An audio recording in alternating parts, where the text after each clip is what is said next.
ayatnya itu selalu kayaknya bertentangan sama Kristus gitu loh. Gimana tuh Bang? Oh enggak, bukan di kumalnya Muslim, di Alkitab, di Bible, bukan di kumalnya Islam. Oh, kalau di Bible iman Kristiani menerima Rasul Paulus Bang. Nah Jangan itu. salah. Memiliki kitab tafsir dan diyakini sebagai tafsir yang tertua, ya. Dalam konteks bahwa literatur yang disebutkan sebelumnya dikutip dalam kitab tafsir Ibnu Jurai. Selanjutnya, Ibnu Jurai mengutip dari riwayat Wahab bin Sulaiman yang dikutip dari Su'aib Al-Jabai. Nah, karena riwayat sanad terputus hingga, saya ulang lagi ya, karena riwayat sanad terputus hingga Su'aib Al-Jabai, maka riwayat ini bukan berasal dari hadis Nabi Muhammad SAW. Sehingga salah jika ada yang mengatakan Nabi Muhammad atau hadis yang mengkonfirmasi nama Paulus, karena ini bukan hadis dan bukan berasal dari Nabi Muhammad. Dalam kitab Al-Israiliyat wal At-Taruha fi Al-Kutub At-Tafsir mengatakan perawinya berdusta. Riwayat matruk berarti riwayat yang mardud, yakni tertolak. Sehingga riwayat yang telah dikonfirmasi sebagai matruk tidak dapat dijadikan referensi. Artinya, jika riwayat mardud adalah seburuk-buruk tingkatan doib, maka matruk berada pada tingkatan berikutnya. Artinya, Kenzo, bukan Kenzo ya, ini pandangan kawan-kawan sekalian, bahwa hadis yang dijadikan apologi Kristen, bahwa ada nama Paulus dalam tafsir Ibnu Katsir, itu merupakan hadis yang matruk.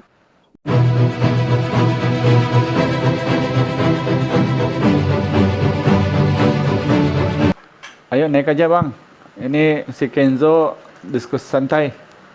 Kalau si Kenzo ini mah kalau di Kemal saya nggak apa-apa deh ini. Tapi seringkali di Komal Muslim bahwa ayatnya itu selalu kayaknya bertentangan sama Kristus gitu loh. Gimana tuh Bang? Oh enggak, bukan di kumalnya Muslim, di Alkitab, di Bible, bukan di kumalnya Islam. Oh, kalau di Bible iman Kristiani menerima Rasul Paulus Bang. Nah Jangan itu. salah, Assalamualaikum warahmatullahi wabarakatuh. Itu makanya saya bilang Bang Kenzo, kalau cinta sudah melekat, tai kucing rasa coklat, kan gitu lagunya. Afwan Bang Al Hidayah. Ya silakan Bang, silakan. Anda Ya, masih di jalan ini antar laundry. Oh, Masya Allah. Aku lagi masak. Cuman bisa nyimak Oh aja. iya, silakan. Gak apa-apa kok. Iya ya. Tapi Anda turun di bawah aja ya, biar nanti ada yang mungkin naik yang bisa membahas Kalau ada masalah yang itu. boleh, kalau ada yang teman-teman Muslim di bawah yang mau membahas. Kalau si Kenzo ini mah adem kalau sama dia ini. Saya menjadi timer aja, nggak apa-apa. Temanya siapakah Rasul Paulus menurut sudut pandang Islam dan kekristenan. Ini menarik sebenarnya ya. Karena tentu kita itu sebagai Muslim ragu tentang ajarannya Paulus. Kan gitu Bang Kenzo ya? Betul, seringkali si kayaknya Bodrek kasihan banget gitu. Salah-salahin. ini mungkin Coba Bang ini Bodrek ini. tanggapannya seperti apa Dini? Nanti Koko denger dulu. Enggak ganteng dia, Bang Kenzo. Kalau beda dari itu mau yang ganteng. Assalamualaikum warahmatullahi wabarakatuh. Waalaikumsalam warahmatullahi wabarakatuh. Ya silakan nih Bang Aki Bodrek. Ini ada sama Bang Kenzo, ada tema yang menarik ini Bang yang boleh dibahas kira-kira. Siapakah Rasul Paulus menurut perspektif atau sudut pandangnya ke Islam dan kekristenan? Paulus dia dari suku Benyamin sih. Benyamin.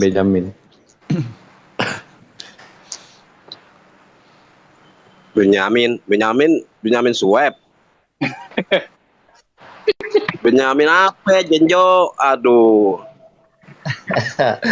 Bukan Benyamin Awak Bang. Paulus aja Paulus. Legalitasnya di mana coba? Ayo. Legalitas dari sang Tuhan itu di mana? Ayo bahas. Legalitasnya. Ya dia kan membawa ajaran. Kita bahas. Dia kan membawa ajaran Kristus dengan surat-suratnya yang banyak sekali. Gitu loh Bang Bodrek. Dan bagus-bagus sekali suratnya itu mengajarkan kita itu. Nah kalau dari Komal Muslim ada pertentangan dengan ayat-ayatnya itu kan sebenarnya kan itu pemahamannya salah ya, kalau menurut saya, ya kan, gitu. Apa tadi, Kenzo? Su'eb Ya, Al-Jabai. ah, Su'eb Al-Jabai. apa tuh Su'eb Al-Jabair tuh? Nggak tahu tuh saya. Oh, yang nerangkan tentang Paulus itu. Surat-surat Iya, Paulus iya. sering Ya, sering disalahartikan gitu. Lalu kenapa konteksnya ketika Yesus berbicara tidak ada satu hukum Taurat pun dibatalkan? Kok bisa ada konteks yang membatalkan itu dari Paulus gitu? Itu apakah ada legalitas dari Yesus atau bagaimana, Bang Enzo? Pengertiannya bukan seperti itu, Bang. Bukan Kan seperti gini, yang Bang Enzo. ditafsir seperti itu. Ya, Paulus kan Ya, memang secara langsung tidak bertemu, setuju? setuju. Nah, ya, dia bertemu ketika secara bertemu supranatural. dengan Supranatural. nah, itu konteksnya larinya ambigu ya, ambigu. Maksud dalam arti kata tidak ada istilah langsung ya pertemuan dengan Yesus itu sendiri kan, seperti itu Bang Renzo. Jadi Ya, saya itu tertulis mempertanyakan loh, Bang. legalitas. Itu tertulis loh, Bang. Itu tertulis loh, Bang. Dia kan juga salah satu muridnya Barnabas juga kan. Ya, waktu dia ketemu kalau emang Yesus itu Barnabas- di hutan, Enggak, kalau dia buta Barnabas matanya, Bang. Salah ya, satu saya muridnya tahu, Yesus. bertemu di situ ada ini kan.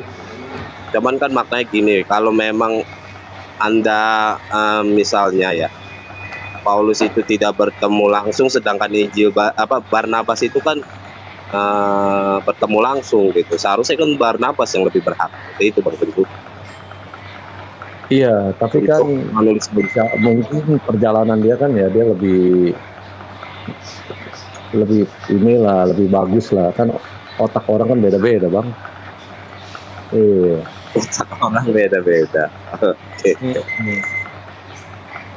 Jadi gini Bang Kenzo, maksudnya di sini tidak ada legalitas dari Yesus kan. Yang jadi ambigu kan seperti itu. Ketika mungkin ya murid-murid yang lain kan memang bertemu langsung gitu. Makanya yang jadi pertanyaan, apalagi Yesus berfirman tidak ada satu titik hukum Taurat pun dibatalkan, kan seperti sebelum bumi dan langit ini runtuh kan seperti itu. Itu perkataan Yesus. Tapi Betul, emang. Maksudnya Paulus itu emang bahwa bagi yang sudah mengenal Kristus itu hukum hidup di bawah hukum kasih, bukannya dibatalkan seperti itu, Bang. Maksudnya semua juga menerima kok, iman Kristen, bahkan sampai sekarang pun Rasul Paulus pun bapak-bapak gereja menerima gitu. Ya, yang jadi masalah kan di sini gini lah, Bang Enzo.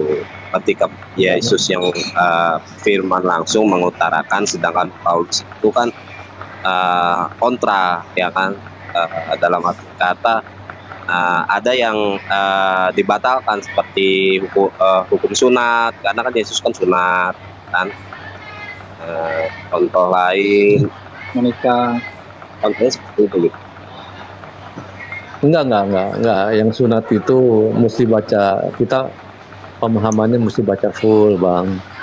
Ya kan, dikaji. Berarti Anda nggak meyakini Yesus sunat. Anda nggak meyakini Yesus sunat gitu. Oh, emang Yesus sunat kan? Dia emang sunat. Nah, Dia kan emang sunat Yesus kan pada hari ke-8 itu kan. Bukan berarti maksudnya dia sunat itu ditiadakan gitu. Nggak seperti itu maksudnya. lo jelas-jelas ditiadakan oleh Paulus, gimana enggak? Iya, mesti baca ayatnya lagi, Bang, yang ke bawahnya maksudnya apa gitu. Baru nyambung. Kalau kita cuma baca Apa itu Bang Alidaya yang dibatalkan itu, yang di Injil apa itu? Yang di nama Paulus saya kurang tahu. Tapi yang pasti konteksnya di sini Paulus ya menurut saya bertentangan dengan apa yang konteksnya ya. Jadi ada ketika hukum misalnya Yesus bersunat kan, tapi tidak ada hukum sunat itu tidak diberlakukan sama Paulus kan gitu Bang Kenzo ya. Makanya Enggak, itu kayaknya di Galatia deh. apakah itu Saya juga. pertentangan atau gimana gitu. Sedangkan Yesus itu kan memerintahkan sunat. Enggak sih, enggak dibatalin sih, Bang. Cuman pemahamannya aja salah. Terus saya lagi cari ayatnya dulu nih, bentar.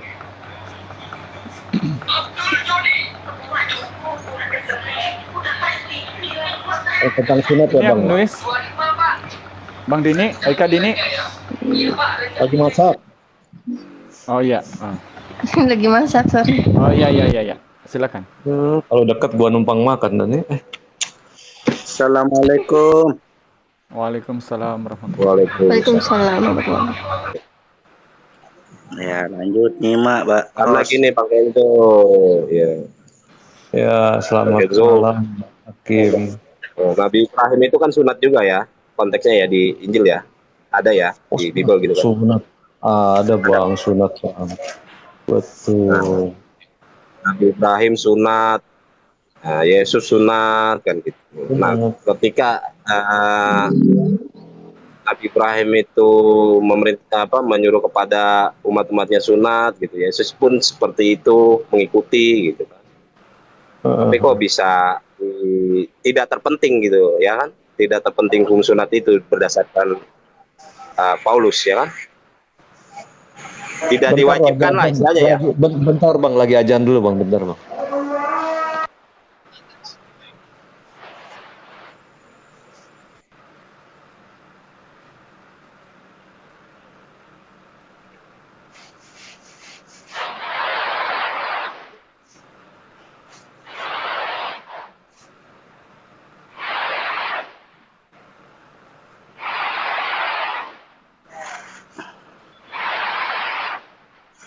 Perkenalkan saya dari Lombok.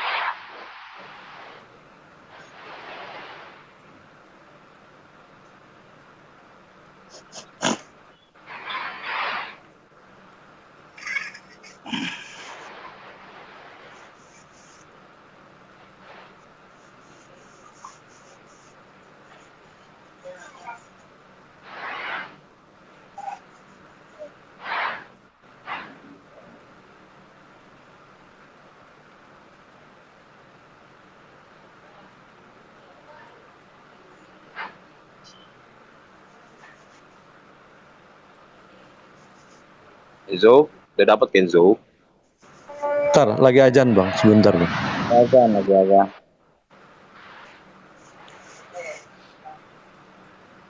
Salam kenal Bodrek mana?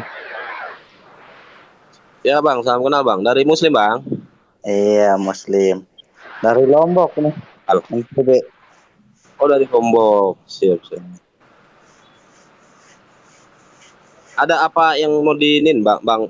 Kira-kira Bang mau bertanyakan di Kenzo atau gimana Bang? Iya. Kira-kira Bang? Mungkin saya tanya di Bang Genzo nah supaya kita enak-enak santai-santai aja sharing-sharing. Iya. Katanya Bang host sharing santai aja. Ya silakan mau bertanya dengan Kenzo, silakan. Ya. Lagi nyimak azan dulu Bang Kenzo. Iya dia lagi terima azan ya. Iya. Dan dari itu nanti mudah-mudahan dia terima hidayah. Seperti al-hidayah Pak hostnya. Iya. Nah, di sini ada nih di Galatia 1 ayat 11, bagaimana Paulus menjadi rasul. Ya kan, di sini dia bilang, sebab aku menegaskan kepadamu saudara-saudaraku bahwa Injil yang kuberitakan ini bukanlah Injil manusia, karena aku bukan menerimanya dari manusia dan bukan manusia yang mengajarkannya kepadaku, tetapi aku menerimanya oleh pernyataan Kristus. Oh, jelas di sini ayat 12-nya ya kan. Yang 13, sebab kamu telah mendengar tentang hidupku dahulu dalam agama Yahudi tanpa batas, aku menganiaya jemaat Allah dan berusaha membinasakannya. Emang dia paling benci lah sama umat-umat Yesus ini ya kan. Dan di dalam agama Yahudi, aku jauh lebih maju dari banyak teman-teman yang sebaya dengan aku di antara bangsaku. Ini dia taat sekali nih. Sebagai orang yang dia sangat rajin ya di sukunya ini, di adat istiadat nenek moyangnya ini. Tapi waktu ia yang telah memilih aku sejak kandungan ibuku dan mengasihi aku oleh kasih karunia-Nya. Memang dia sudah dipilih nih dari kalimat ini.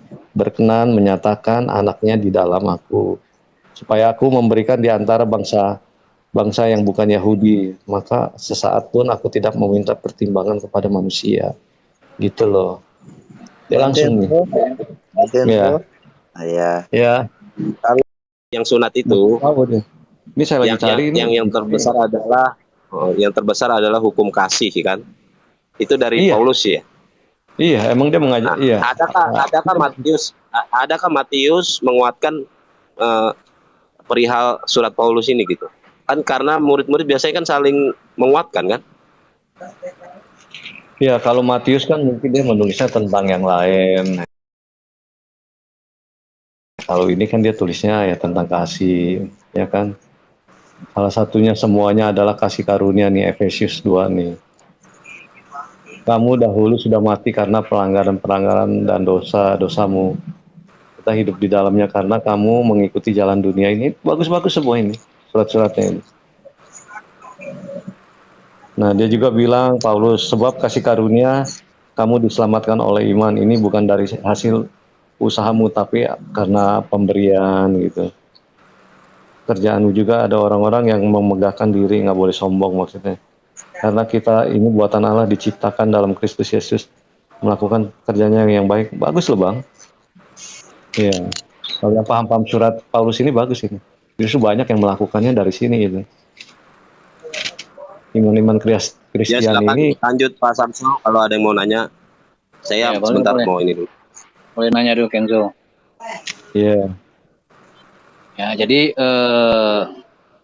Iya Bang. kalau tentang Paulus ya kalau memang kita bersandar pada ya tadi bagus kata bacaannya, kisahnya bagus, tapi kan kalau bisa Bang Kenzo ya, jangankan sejarah gitu kan, hal yang pasti saja, karena kita ini kan manusia, lebih kepada ke akal lah gitu, minimal akal lah yang kita jadi landasannya gitu ya. Yang namanya akal itu pasti berpatokan dengan ilmu, terutama ilmu pengetahuan gitu kan. Betul. Sedangkan ilmu pengetahuan itu disebut ilmu pengetahuan itu harus ada standarnya gitu. Tidak hanya berlandaskan pada ceritanya enak, kisahnya enak, ininya bagus. Tapi dia ada standar nggak kalau dari segi ilmu pengetahuan gitu kan? Misalkan contoh, apakah objektif? Objektif ini tampak dari luar maupun dalam, materinya, pengkajiannya dilakukan secara objektif. Karena kenapa? Tidak ada pertentangan ataupun tidak ada pertentangan dengan hal-hal yang sebelumnya. Karena dia berdasarkan atau berlandaskan penurunan dari Yesus Kristus, ya seharusnya tidak ada pertentangan dengan ajaran-ajaran Kristus gitu kan. Nah, yang terjadi nggak ada pertentangan ini, Paulus nggak ada pertentangan. Iya, yang terjadi kan banyak kontradiksi antara ajaran Kristus sama Paulus gitu kan. Ya, contoh satu ya. Ajaran Paulus sangatlah bertentangan kan dengan ajaran Yesus. Yesus tidak pernah membicarakan tentang dosa warisan. Sedangkan Paulus mengajarkan dosa warisan. Contoh satu. Yesus tetap mengakui hukum Taurat, Matius 5, 17, 18. Sedangkan Paulus menyatakan hukum Taurat telah mati dan digantikan. Yesus hanya mengajarkan Injil hanya untuk Bani Israel. Matius 5, 10, 5, 6. Matius Ya. 15, 24, 26. Sedangkan Paulus mengajarkan pada non-Yahudi. Itu kalau dari segi objektifnya ya. Dikatakan sebuah ilmu pengetahuan ataupun minimal ilmu pengetahuan lah gitu ya. Yang kedua misalkan metodenya, dari segi ilmu pengetahuan metodenya. Nah, kebanyakan yang disampaikan Paulus ini adalah metode penelitian, bukan metode pewahyuan gitu kan. Gitu kan? Ini wahyu bang, dia wahyu Hah? dia wahyu ini. Iya. Ini dari hikmat ini luar biasa sekali. Iya. Iya. Iya, saya menjelaskan kerangka standarnya dulu supaya diterima sebagai minimal ilmu pengetahuan lah, karena kita patokannya dengan akal gitu kan. Ya kan? Iya. Tidak ada yang bertentangan, objektif, memiliki metodenya gimana, itu kan? Apakah metodenya penceplakan? Saya tidak saya tidak ke arah sana ya. Nah, tapi yang kita ketahui bahwa metode-metode yang disampaikan oleh Paulus ini adalah metode penyelidikan tentang hal-hal saat zaman Yesus Kristus gitu. Itu Kenzo. Tapi saya ingin kembali ke awal dulu ya Kenzo, karena tadi ada tema yang disampaikan tadi, bagaimana perspektif pandangan Paulus ya. Paulus di pandangan Islam ya.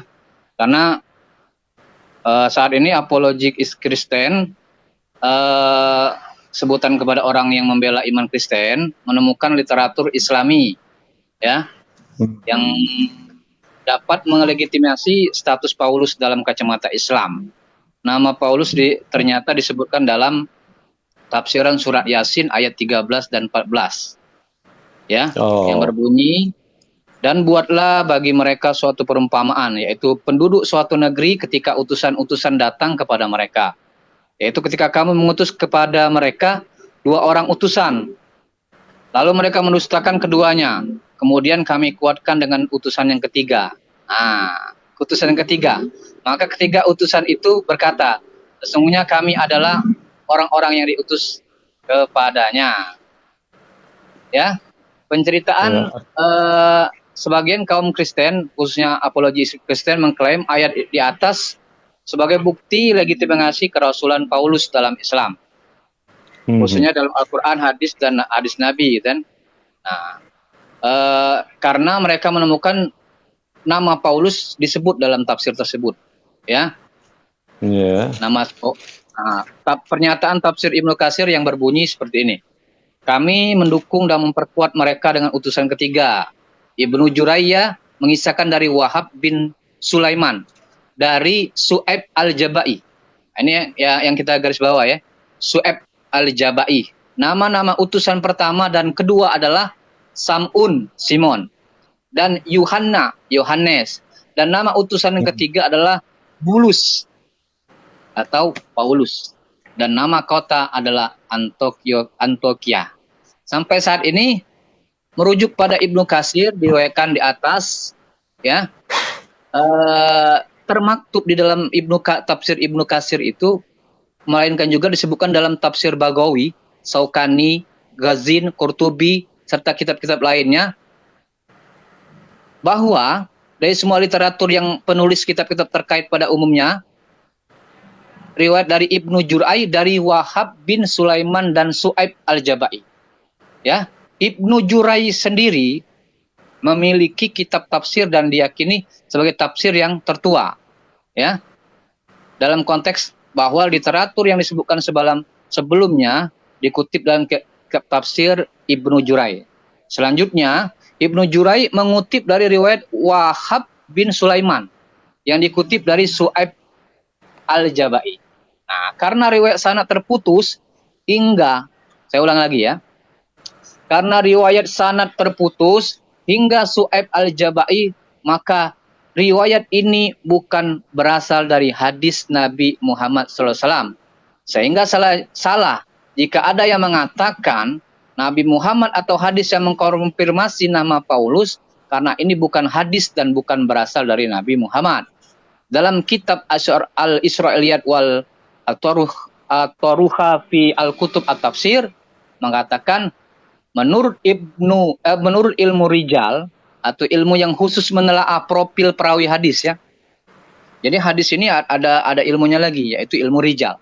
Ilmu rijalnya adalah ilmu yang menelaah profil siapa yang memerawikan hadis ini, meriwayatkan hadis ini. Riwayat dari Su'aib al-Jabai yang memiliki nama lengkap Su'aib al-Aswad al-Jabai ini dikomentari sebagai matruk. Matruk itu status hadis, ya. Bagaimana disebutkan dalam kitab Lisan Al-Mizan oleh Ibnu Hajar Asqalani, kitab Mizan Al-Zahabi, serta dalam kitab Sikot Ilmu Hibban yang dikutip Sa'id Ibnu Nasirin bahwa ya perlu diketahui suatu riwayat dinilai matruk apabila ada penyebab kecacatan perawinya yang tertuduh berdusta. Kenapa hadis tersebut disebut matruk? Karena ada perawi yang menyebabkan hadis itu tertuduh berdusta. Perawinya berdusta.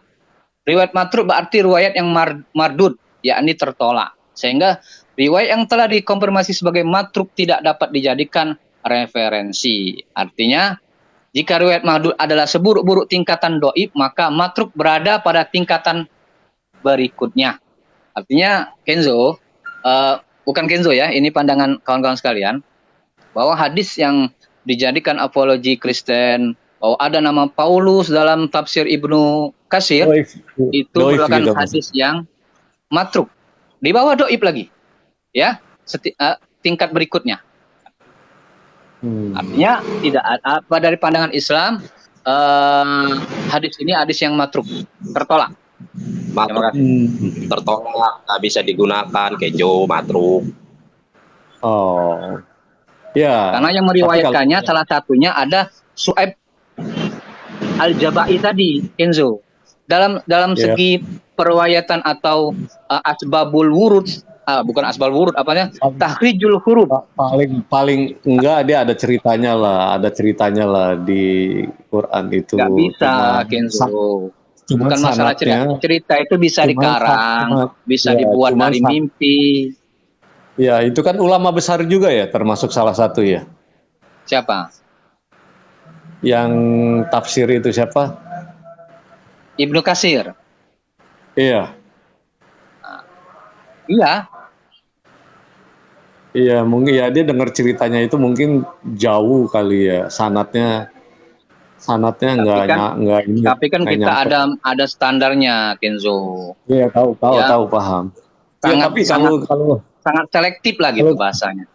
Tahu. Kalau kita di Kristen emang Rasul Paulus ini diterima, Bang, sama bapak-bapak gereja ini emang sangat gitu. Tidak jadi masalah. Saya menerangkan dari pandangan Islam bahwa nama Paulus itu dari hadis yang matruk, hadis yang tertolak gitu. Ini pandangan Islam ya. Kalau pandangan kamu mau Paulus gimana ya, teman saya banyak nama Paulus. Ya. Saya akrab sama Paulus gitu kan. Gitu. Ya nggak apa-apa sih emang itu. Iya, karena background saya sekolahnya di Kristen gitu kan. Oh, di Kristen. Iya. Oh. 10 tahun saya belajar ilmu Kristen itu, ini Kenzo, tapi saya tidak menyentuh tauhid kita masing-masing. Sekedar berteman dan sebagainya. Muamalah. Ya oke, sahabatku Kenzo. Paham. Siap, makasih ya. Iya. Saya udah pernah dengar itu, Bang, yang Abang sebutin itu tadi. Bahwa apologet Kristen juga ada pakai ayat itu untuk bahwa Rasul Paulus itu diakuin gitu loh, seperti itu. Cuman dari umat-umat muslim ini menjelaskan bahwa hadis yang dipakai itu masih termasuk doif gitu loh, ya kan? Karena sanadnya jauh gitu loh. Ceritanya kalau jauh. memang diyakini dari sifatnya bagus, kamu yakin bagus ya sudah, ambil aja sifatnya gitu kan? Gitu. Tapi bagus, dari keyakinan kita bedakan gitu. Dari keyakinan juga karena dia tulisannya di situ ya emang sangat dipakai sekali Pak Paulus ini. inilah Kenzo yang saya perdebatkan selama ini sama kawan-kawan sekalian ya. Jangankan dari kawan-kawan apologi Kristen, karena saya terus terang teman saya Kristen semua, dan saya 10 tahun belajar ilmu Kristen. Ya alhamdulillah Kenzo, ya setiap pelajaran agama Kristen saya ikut walaupun Muslim, karena dulu belum ada aturannya. 10 terus saya. Ya, saya menguasai. Nah, yang jadi permasalahan saat ini Kenzo maupun kawan-kawan sekalian, ini ada Bang Hidayah ya, dan teman-teman sekalian. Kebanyakan kita ini berpikir atau bermetode bahwa argumen-argumen kita ini berasal dari argumen yang sesaat gitu. Maksudnya gimana? Sesaat ya. Kita baca buku 1 gitu ya hari ini. Itu kita langsung bisa berargumen gitu. Tapi tidak ada komparasi pandangan-pandangan orang lain, pemikiran-pemikiran orang lain gitu.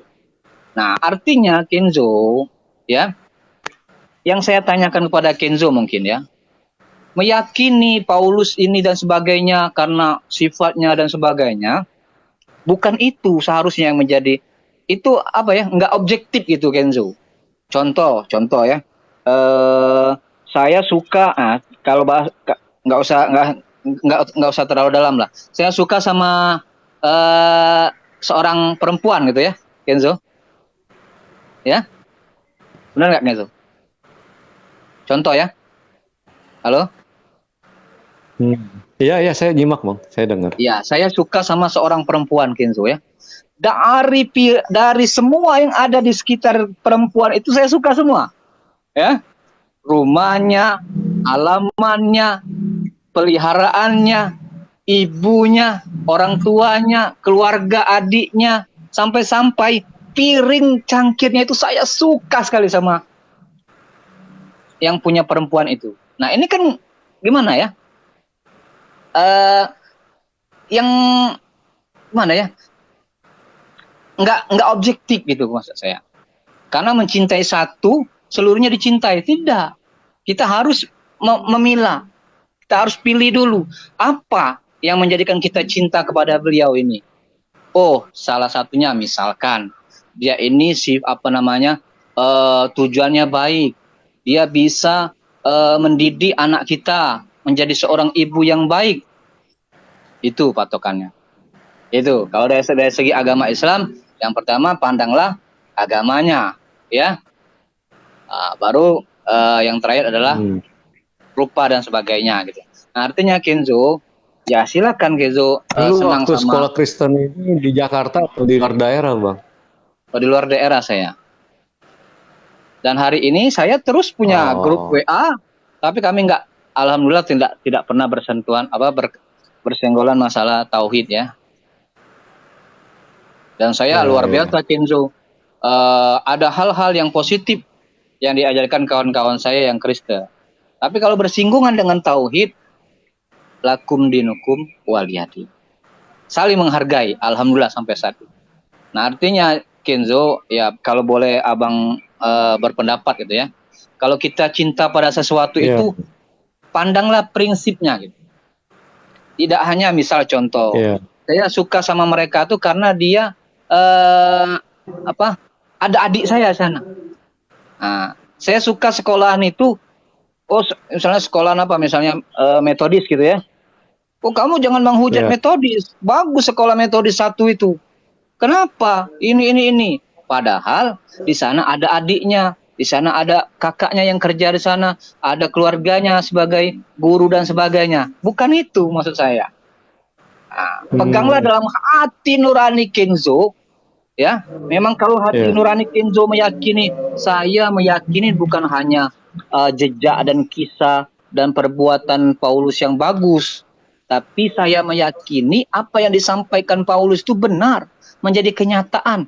Contoh, kita beli TV, beli radio, contoh televisi lah gitu ya. Kalau kita beli televisi, ini analoginya misalnya.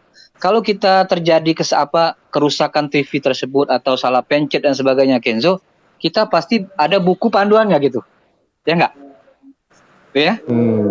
Nah, kalau kita misalnya contoh saya sebut merek ya, PA Sonic gitu kan. Ya.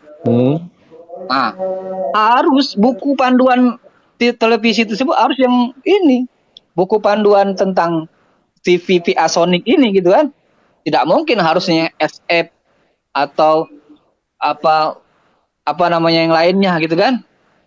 Potron apa kan. Nah, sekarang Kenzo harus objektif gitu.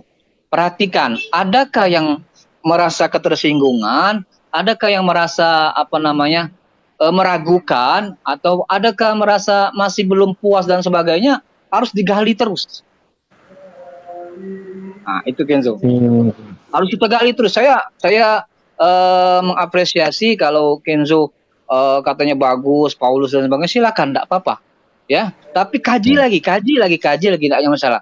Buka mata, buka telinga, buka hati, pikiran. Ada hal-hal yang agak meragukan, ya kita tanya. Nanti sudah pas lagi, alhamdulillah gitu kan. Atau ada lagi hal-hal yang berkenaan dengan ketauhidan kita tanya lagi gitu, Kenzo. Mungkin itu Kenzo, terima kasih ya. Enggak Iya, masalah kalau saya kan? nggak paham tentang Rasul Paulus, kalimat-kalimatnya kalau ada yang susah ya saya nanya juga sih. Benar. Jadi saya juga ya berani tafsir sendiri juga kan, takut salah juga gitu. Siap. Sama yang Jadi, belajar teologi. Waduh, saya di sini lagi sholawat lagi. ya. Kedengeran nggak bang? Kedengeran nggak bang? Kedengeran nggak? Kedengeran. Di Jakarta nih Kenzo. Iya, saya di Jakarta. Rumah saya pas belakang masjid. Kebenaran saya di Jakarta juga. Oh, di mana bang? Di mana? Saya di Tanah Abang. Iya. Oh, deket ya Tanah Abang. Iya. Pusat ya, bang, ya? Pusat ya. Dekat sekolahnya ini HRS. Oh iya. Kan dia kan sekolah Kristen dia. Sama kayak saya. Oh. Sebenarnya saya nggak mau lah Kenzo terlibat dalam debat dan sebagainya. Tapi ya namanya kami ada. Ya. Iya, kami ada tugas, kami ada kewajiban ya. Gak apa-apa sih sebenarnya, nggak apa-apa sih kalau kita debat, kalau kita sama-sama menggunakan dalil, asal jangan menghujat aja sih. Menurut saya sih ya gitu. Ya karena saya gimana lah Kenzo ya, kalau saya maaf ya misalkan menghujat kamu, sama saya menghujat teman saya gitu kan. Iya betul. Gitu kan. Tapi kalau dari segi tauhid, akidah nggak bisa. Anak saya pun masih muslim kok. Alhamdulillah. Mudah-mudahan lah. Saya udah bisa ya, anak saya muslim, dia ikut ibunya. Ya karena saya prinsipnya gini Kenzo. Prinsip dakwah itu salah satu prinsip dakwah. Salah satunya yaitu bahwa hidayah itu bukan di tangan manusia, bukan di tangan hamba, tapi di tangan Allah. Contoh saya analogikan ya. Kita melempar batu ke sungai. Ya, percikannya kemana-mana itu Kenzo, ya nggak? Ya. Walaupun kita jangan berharap di sini dapat hidayah dan sebagainya, tapi alhamdulillah mungkin dari ucapan kita ini menjadikan asbab hidayah orang lain di luar konteks kita, di luar forum kita dan sebagainya. Ya, jangan berputus asa lah, karena kita ada tugas ya, kita sampaikan tugas kita. Betul. Ya, semuanya kan memberitakan ya. Iya, sama-sama doa lah gitu ya. Iya betul. Kalau emang salah satu ada yang mualaf atau salah satu ada yang hijrah ke sini, ya itu kan udah perjalanan hidup sebenarnya. Bukan pilihan, manusia yang menentukan. Iya, pilihannya. Itu pasti ada. Bolak-balik itu pasti ada, hukumnya itu pasti ada gitu. Ada masuk, ada keluar, ada masuk, itu pasti itu. Setahu saya pasti seperti itu. Ya kan? Ya. Mantap Kenzo. Ya. Ya, malam Bang, Islam Media. Malam. Oke, dilanjut. Nyimak. Bang, mungkin saya nge-break dulu ya Bang ya, karena di sini kan ada, biasalah kalau hari Kamis itu kan selalu dia baca Yasin ya. Ya.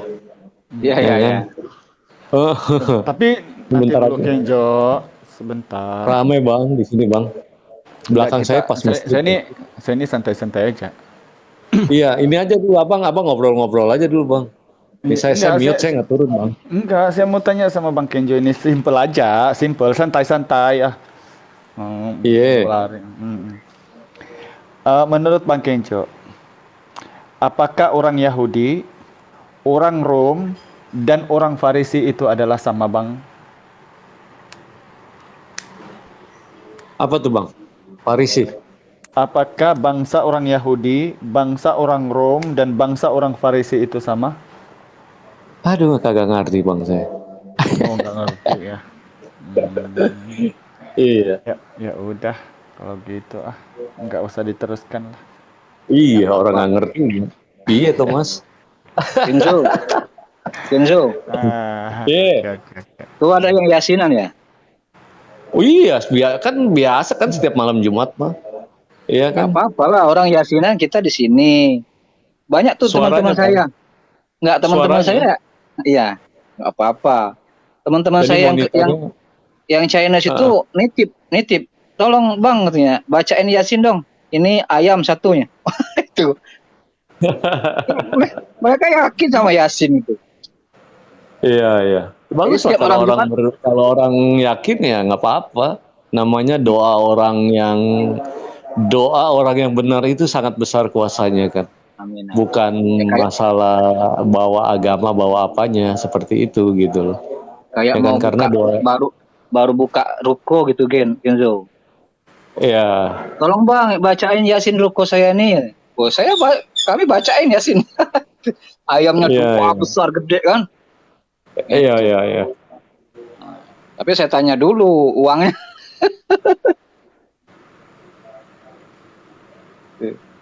Enggak masalah.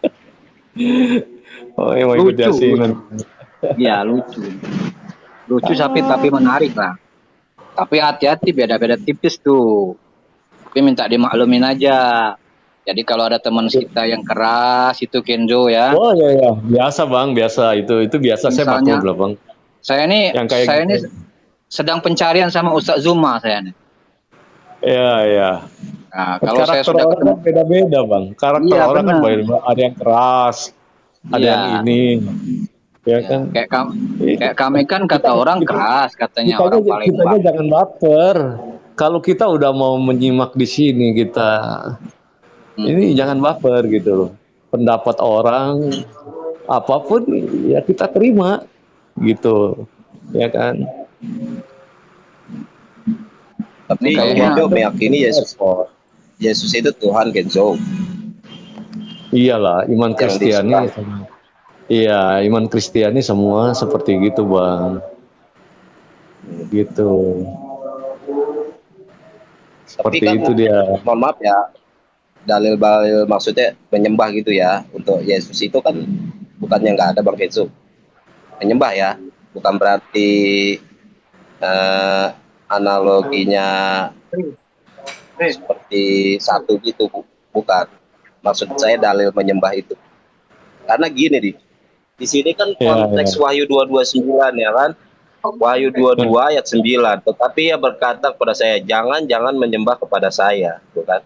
Sembahlah Allah, sebab saya pun hamba seperti engkau dan seperti saudaramu. Di situ konteksnya jelas. Ya kan, yang disuruh sembah itu adalah Allah itu. Ini Yesus masih di mana ini? Wahyu 22 ayat 9 ini. Konteksnya masih udah disalib atau belum? Iya. Kalau di Wahyu itu, udah di surga. Dia udah di surga. Udah di surga, Bang. Hah? Apalagi di surga. Nambah jelas lagi kan? Karena kalau konteks di dunia kan dia masih manusia kan? Wahyu 22 berapa, Bang? Ayat 9. Wahyu ini kitab yang paling susah ditafsir ini, nggak sembarang orang bisa masuk ke sini. Kalau nggak penuh hikmat ini, waduh, setengah mati deh. Pasal 4 ayat 8, Yesus menjawab di dalam Alkitab, sembahlah Tuhan Allahmu dan layani Dia saja kan. Makanya saya tanya keimanan Anda gitu. Maksudnya konteks Anda itu percaya Yesus itu Tuhan. Ya. Wahyu 22 ayat berapa, Bang? Ayat 9 Bang Kenzo.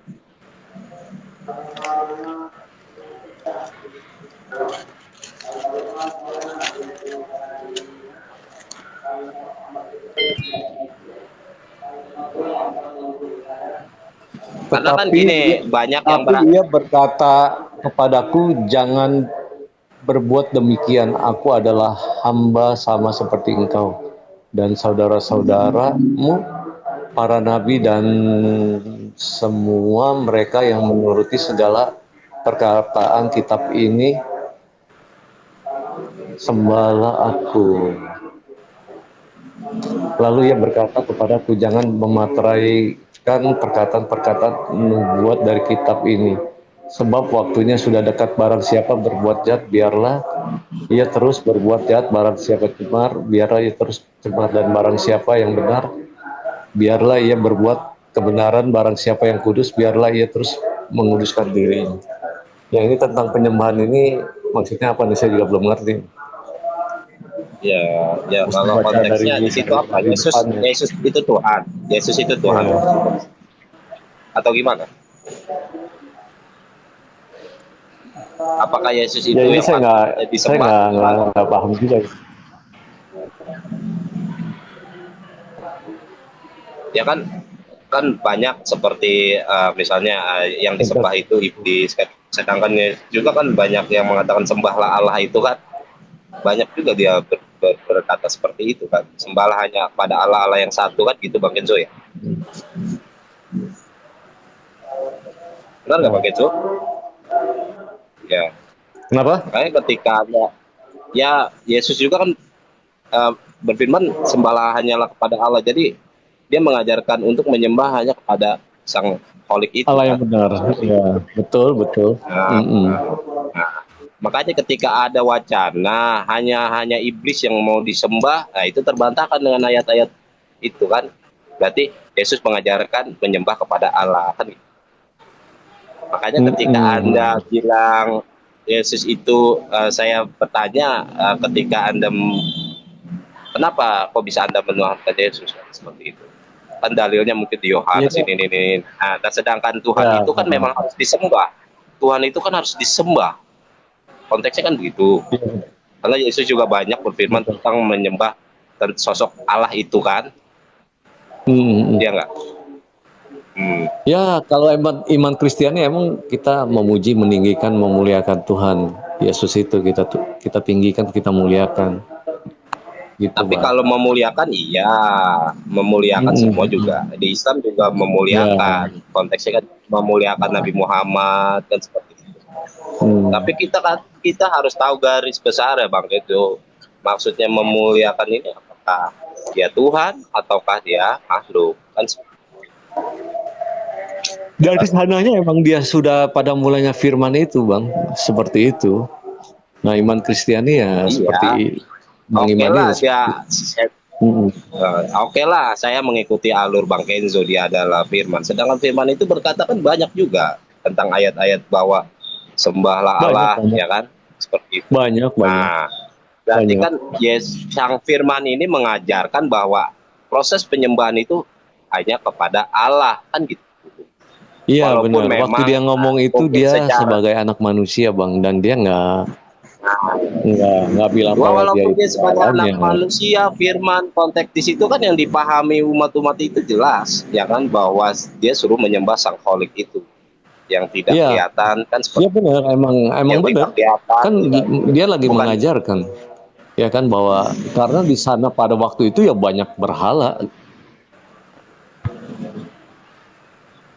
Iya, memang banyak berhala atau menuhankan Sang Tuhan itu. Makanya saya bilang kan, ketika Adam menganggap Yesus itu harus disembah, sedangkan konteks Yesus itu maksud dalam arti kata dia mengatakan dia adalah sang Allah itu ya.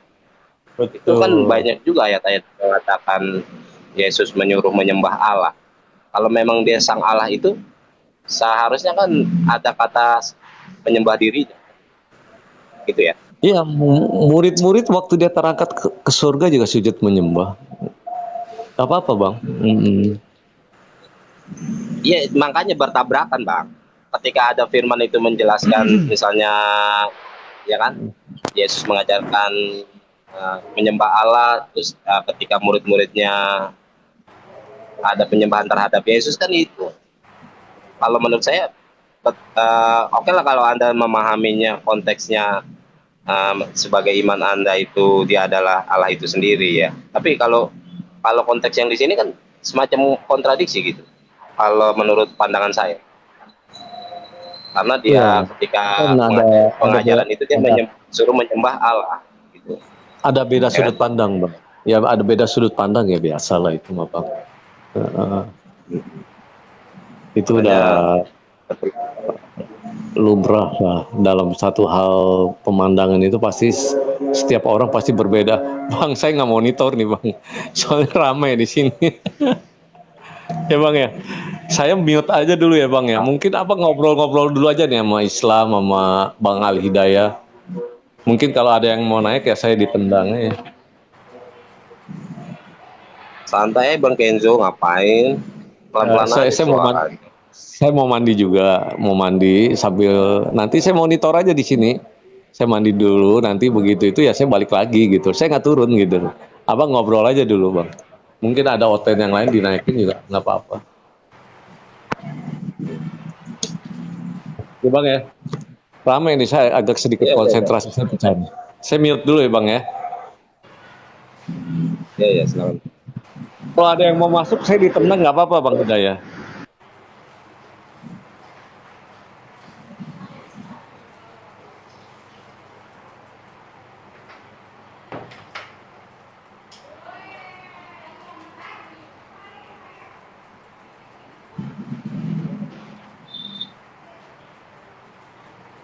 Halo Bang Al Hidayah, monitor, host.